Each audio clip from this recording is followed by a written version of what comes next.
Agora, voltando aqui para a lousa, esse quadro aqui, para ser bem entendido, é necessário de olhar para tudo isso que a gente falou, né? Sobre Sem, Cã e Jafé, a promessa espiritual, que é o mais importante, e os reinos sendo divididos. Aí você vai entender melhor, porque esses reinos que estão aqui na estátua ou nos animais, eles são configurados pelos filhos de Noé: Babilônia, Pérsia, Grécia, Roma. Como no vídeo passado, no qual eu gravei com a lousa também, eu falei sobre essa parte, nesse vídeo eu não vou estar falando, senão vai ficar muito repetitivo. Aí você já soma os dois vídeos. É que no vídeo anterior, eu não estava sabendo usar a câmera direito, porque é nova, e aí estava desfocando muito a tela, as letras estavam pequenas, então eu resolvi aperfeiçoar um pouco, né? Cada vez eu vou melhorando mais. Eu não sabia mexer com a câmera e eu não tinha experiência de dar ensino assim. Creio que seja legal, né? Dar alguns ensinos assim. Dá para visualizar bem. Aí, se você pegar esse meu vídeo aqui e somar com o vídeo que eu vou deixar ou na descrição, ou aí na tela agora, ou aí em cima. Se você assistir aquele vídeo, ouvir o áudio de Gog e Magog, você vai aprender muita coisa. Certeza, você vai somar muita coisa. Aqui, só nessa parte, a gente pode criar uma linha do tempo das 70 semanas e destrinchar o assunto, sabe? Fica espetacular. Eu consigo olhar para tudo isso e visualizar as festas, as duas casas de Israel. Vai chegar um tempo que você vai conseguir também cruzar tudo isso. As duas testemunhas, porque está tudo relacionado. As 7 igrejas, está tudo aqui. Aqui não está a linha das 70 semanas, mas eu consigo imaginar ela, visualizar ela. Por causa dos 3 tempos e meio que está aqui nos chifres da besta, por causa das 2.300 tardes e manhãs que está aqui no carneiro e no bode. Já já eu vou estar finalizando o vídeo, mas eu quero ler também Gênesis 10, verso 7. Os filhos de Cush são Seba, Havilá, Sabitá, Ramá e Sabitecá. E diz: Ramá gerou Seba e Dedã. Aí no verso 8 diz: Cush também gerou a Nimrod, o qual foi o primeiro a ser poderoso na terra. Ele era poderoso caçador diante do Senhor, pelo que se diz, como Nimrod, poderoso caçador diante do Senhor. O princípio do seu reino foi Babel, Babilônia.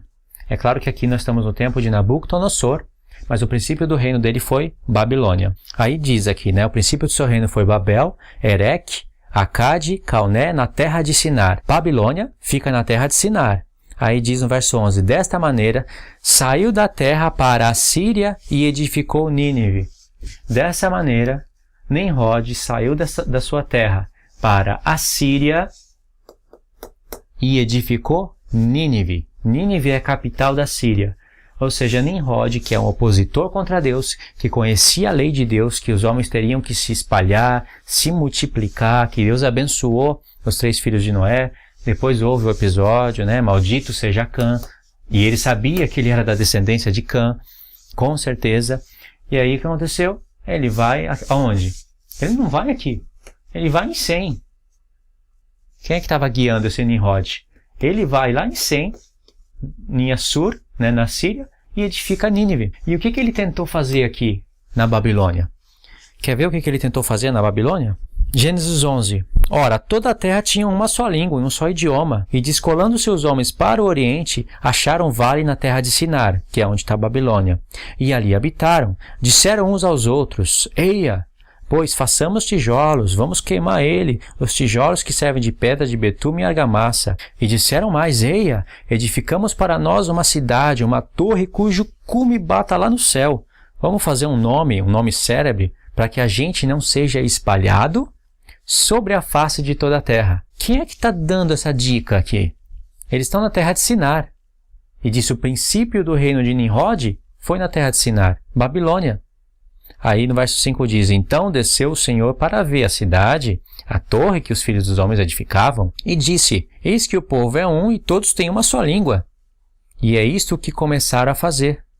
Agora não haverá restrição para tudo o que eles intentarem fazer. Aí Deus fala: vamos descer, vamos confundir as línguas, aí está Balau.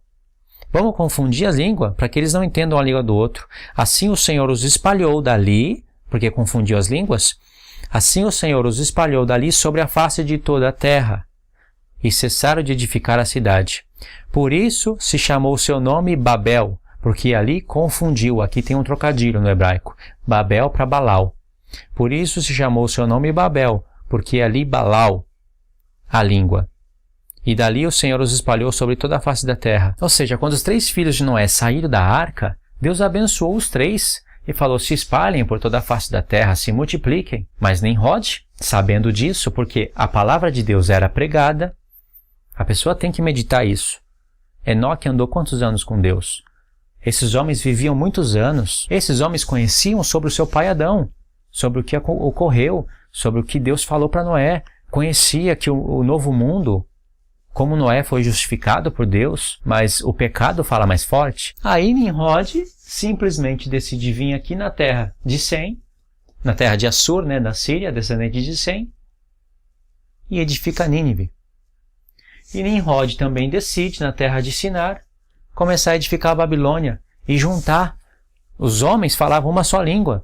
Não diz, na escritura não diz que era só os de Cã que estavam seguindo Nimrod. Os homens, todos eles, estavam edificando. Nimrod queria edificar a Babilônia, queria construir um império no qual todos estivessem debaixo do seu domínio, debaixo de Cã. E Deus falou: se espalhem. Nimrod falou: não, vamos ficar todo mundo junto. Vamos fazer um nome grande, para que a gente não seja espalhado. Que os outros homens sejam espalhados, mas nós vamos formar um reino. É claro que o reino dele, se desse certo, iria se engrandecer sobre todos os outros povos, sobre todos os outros, o reino dele iria se engrandecer. Nimrod ia ter filho, o seu sucessor ia ser de Cã, e ia ser assim, ou seja, um opositor às coisas que Deus falava. Nimrod edificou Nínive na terra da Síria, e a palavra mostra profecias aonde o rei da Síria e os seus príncipes como gafanhotos irão batalhar contra Deus. Nimrod é uma tipologia do anticristo. Por isso que a gente está vendo aqui a figura de um homem na estátua, Nabucodonosor é a cabeça de ouro. Se você for ler a escritura, você vai ver que Deus criou um paralelo entre a visão do capítulo 2 e a visão do capítulo 7. A cabeça de ouro está em paralelo com o leão, Babilônia. Os 2 braços de prata, eles estão em paralelos com o urso, Pérsia. O ventre de bronze e as 2 coxas estão em paralelos com o leopardo de 4 cabeças, de 4 asas de ave e 4 cabeças, que é a Grécia.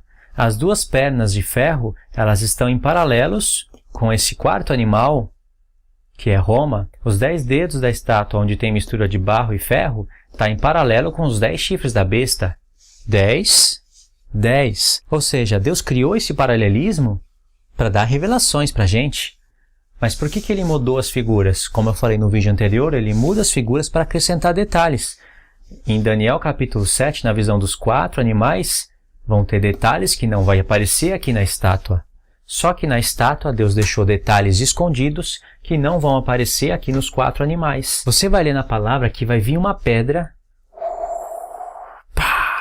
vai bater nos pés da estátua, não na cabeça, nos pés. A estátua toda vai virar pó e o vento vai levar. Não sobra nada. E são os reinos, Babilônia, Pérsia, Grécia e Roma.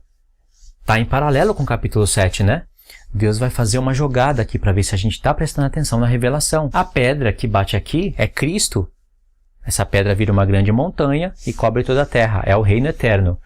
No capítulo 7, não vai ser uma pedra, porque Deus mudou as figuras. No capítulo 7 vai ser o ancião de dias que vai vir depois de 3 tempos e meio e vai fazer justiça aos santos. Só que o ancião de dias vai vir no tempo dos 10 chifres, onde vai ter o chifre pequeno. E não diz que ele vai matar todos os animais. Está em paralelo o leão com a cabeça de ouro, o urso com os 2 braços de prata e o peito, o leopardo de 4 cabeças com a parte de bronze da estátua e a besta com as 2 pernas de ferro, os 10 chifres com os 10 dedos misturados de barro e ferro. O paralelo está criado. Vou ler Daniel capítulo 7, mas não vou ler o capítulo todo, vou ler a partir do verso 7. Depois disto, eu continuava olhando nas minhas visões da noite, e eis aqui o 4º animal, terrível, espantoso e sobremodo forte, o qual tinha grandes dentes de ferro, Roma, e ele devorava e fazia em pedaços e pisava aos pés o que sobrejava. Era diferente de todos os outros animais que apareceram antes dele e tinha 10 chifres. Quando Daniel falou é diferente, ele já separou aqui esses 3 animais do quarto, porque Deus mostrou a visão assim.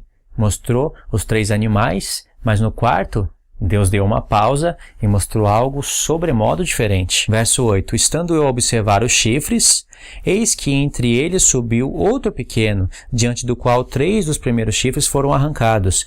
E eis que nesse chifre havia olhos como olhos de homem, e uma boca que falava com grande insolência. Daniel estava observando os chifres. Isso são figuras. Daniel estava observando, foi Deus que deixou uma pausa para que Daniel observasse os chifres. Aí se levantou um chifre pequeno e 3 foram arrancados, foram humilhados. Se Daniel estivesse olhando para o lado, os jogos da Babilônia, se Daniel tivesse dispersado o pensamento, os fatos iriam acontecer, ele não iria ver. Ele estava atento. Se você quer ver o chifre pequeno se levantar, tem que estar olhando para os 10 chifres da besta. Tem que saber aonde estão esses 10 chifres. No verso 9 diz, continuei olhando até que foram postos tronos, e o ancião de dia se assentou. Sua veste era branca como a neve, os cabelos da cabeça como a pura lã, e o seu trono eram chamas de fogo, as suas rodas eram fogo ardente. Um rio de